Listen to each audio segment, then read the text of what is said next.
નમસ્કાર મિત્રો, આજના તાજેતર વ્લોગ વિડીયોની અંદર તમારા બધાનું સ્વાગત કરું છું। પડી ગયું છે મસ્તનું સવાર અને આપણે અત્યારે ગાડી ઉપર બેઠા છે એને આરામથી અને હવે આપણે નીકળવાનું છે અત્યારે સીધા જ વાડીએ।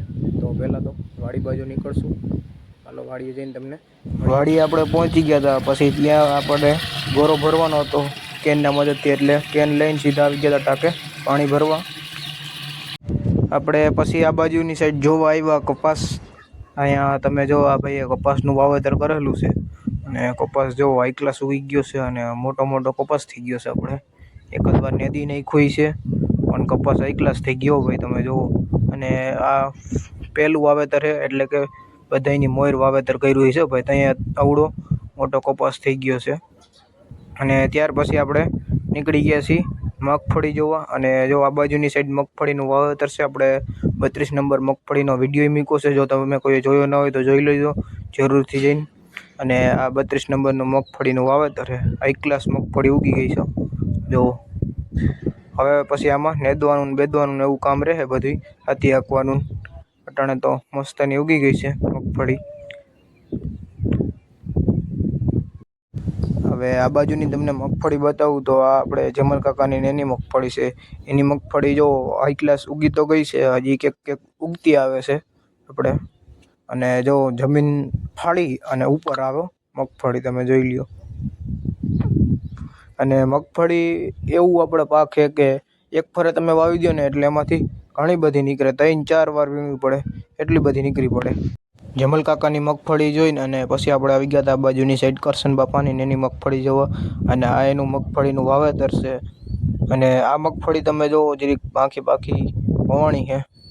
મારા પપ્પા છે એ અત્યારે જોવો તમે ગાડી બનાવવાનું કામ કરે છે અને આ ટેલરમાં બેસી અને બનાવે છે। એમાં જો રેતી પડી છે અને થેલીમાં છે એ આપણે સિમેન્ટ ભેળો છે અને તગારામાં બનાવવાનું કામ હાલે છે ગાડીયું।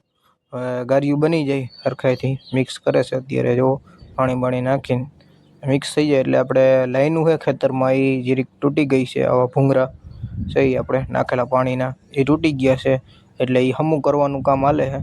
જેવું અત્યારે બે બાજુ પાણા રાખ્યા જવાના ભૂંગરા ઉપર જ્યાં તૂટી ગયું હોય ત્યાં, અને ત્યાર પછી આપણે આ માલ છે એ બધો રાખી દેવાનો સિમેન્ટનો।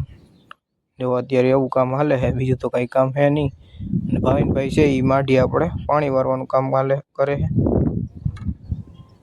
અત્યારે। જોવો અહીંયા પેલું ઓલું ભૂંગરું હતું એ આપણે બોરીએ હતા, અહીંયા બીજું ઠેકાણે હતું એવા આપણે કુલ 4 ભૂંગરા તૂટી ગયા છે એટલે 4 જગ્યાએ આપણે હાંધવા પડશે। હવે આ પેલું ભૂંગરું હાંધ્યામાં હવે આ બીજું ભૂંગરું હાંધવા આવી ગયા છે।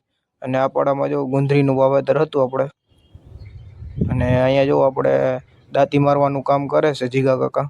અહીંયા જુઓ તમે એક ક્યાર આઈકો છે હજી અને સેઠા મોસમ હાકે હજી તો। અને ઓલી બાજુ તમને જો 2-3 જણા દેખાતા છે એ આપણે પારો કરવાનું કામ કરે છે। એ ધૂળના મદદથી પારો હરખાઈથી ચડાવે છે એટલે ચોમાસું આવે તો કંઈ વાંધો નહીં। અને અત્યારે વાતાવરણ તો જોવો હાવ વાદળા થઈ ગયા ને ખરા, જોઈ લેજો તમે। ત્યાર પછી આપણે ચા પાણીનો સમય થઈ ગયો હતો એટલે આપણે સીધી ચાની રકાબી ભરી લીધી અને આપણે બેસી ગયા હતા સીધા ચા પાણી પીવા। આ બધા જો અહીંયા ચા પાણી પીવે છે। વાડીએથી આપણે થઈને આપણે આવી ગયા હતા સીધા વાટીએ પાણી વારે છે જો એક બાજુ પાણી હાલે છે આપણે અહીંયા, અને અહીંયા સુધીનું જ આપણે વાવેતર કરેલું હતું હાલે, અહીંયા સુધી આપણે વાવેતર કરેલું હતું।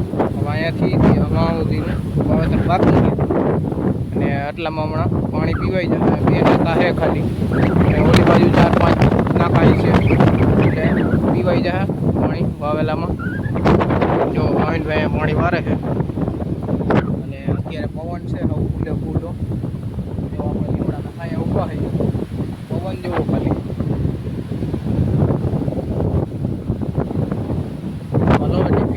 દઈ દીધું છે। હવે નીકળી જશે સીધા ઘર બાજુ। થઈ ગયો તો રોંઢાનો સમય એટલે આપણે લીંબુ શરબત બનાવી નાખ્યું હતું ઘરે, એટલે આપણે સીધા બેસી ગયા હતા લીંબુ શરબત પીવા। હાલો તમે બધાય પણ લીંબુ શરબત પીવા। થઈ ગયો છે અત્યારે મિત્રો સાંજનો સમય ને આપણે આવી ગયા છીએ સીધા જ મેળી ઉપર। જેવો અત્યારનું વાતાવરણ એન્ડ ઠંડો પવન વાય છે મસ્તનો। જો અહીંયા બાપુ છે એ સોરો ખોલે છે એટલે કે રામ મંદિર ખોલે છે। હમણાં પછી અડધી કલાકમાં આરતી ચાલુ કરી દે છે।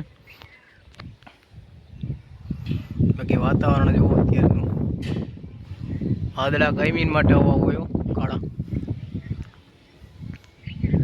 સુરત દાદા પણ હમણાં કલાકમાં આથમી જશે, 1 કલાકની વાર છે અંદાજે. હવે પાણીનું ભરાઈ ગયું મસ્તનું. અત્યારે મેળી ઉપર એન મસ્તનો ઠંડો પવન આવતો હોય, બેસવાની મજા જ આવે અલગ.